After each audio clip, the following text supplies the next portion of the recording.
নেত্রকোনার সদর ও পূর্বধলা উপজেলায় সোমবার দিবাগত রাতে একাধিক ভোট কেন্দ্রের বুথে অগ্নিসংযোগের ঘটনা ঘটেছে। স্থানীয় সূত্রে জানা যায়, দুর্বৃত্তরা পালা সরকারি প্রাথমিক বিদ্যালয়, নূরপুর শিরোধরপুর সরকারি প্রাথমিক বিদ্যালয়, বামনমোহা সরকারি প্রাথমিক বিদ্যালয় এবং পূর্বধলার নারায়ণদিয়া সরকারি প্রাথমিক বিদ্যালয়ের ভোট কেন্দ্রের বুথে আগুন দেয়। বিদ্যালয়ের শিক্ষক ও স্থানীয়দের বর্ণনা অনুযায়ী সোমবার রাত আনুমানিক 2টা থেকে 2:30টার মধ্যে এসব অগ্নিসংযোগের ঘটনা ঘটে।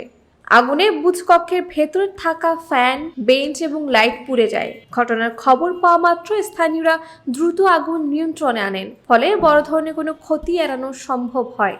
মঙ্গলবার সকালে ডিবি, পুলিশ এবং অন্যান্য আইন শৃঙ্খলা বাহিনীর সদস্যরা ঘটনাস্থল পরিদর্শন করেন এবং তদন্ত শুরু করেন। প্রাথমিকভাবে ধারণা করা হচ্ছে, প্রতিটি বুথের পেছনে জানালা দিয়ে ভেতরে আগুন দেওয়া হয়েছে। নেত্রকোনা জেলা পুলিশ সুপার মোহাম্মদ তরিকুল ইসলাম জানান, ঘটনার সঙ্গে জড়িতদের শনাক্তে তদন্ত চলছে এবং প্রয়োজনীয় আইনগত ব্যবস্থা নেওয়া হবে।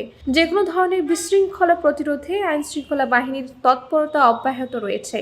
নির্বাচনের আগে এমন ঘটনা ভোটারদের নিরাপত্তা এবং নির্বাচনী প্রক্রিয়া নিয়ে উদ্বেগ তৈরি করেছে। তবে প্রশাসন জানিয়েছে, ভোট কেন্দ্রগুলোতে নিরাপদ রাখতে প্রয়োজনীয় সব পদক্ষেপ নেওয়া হচ্ছে।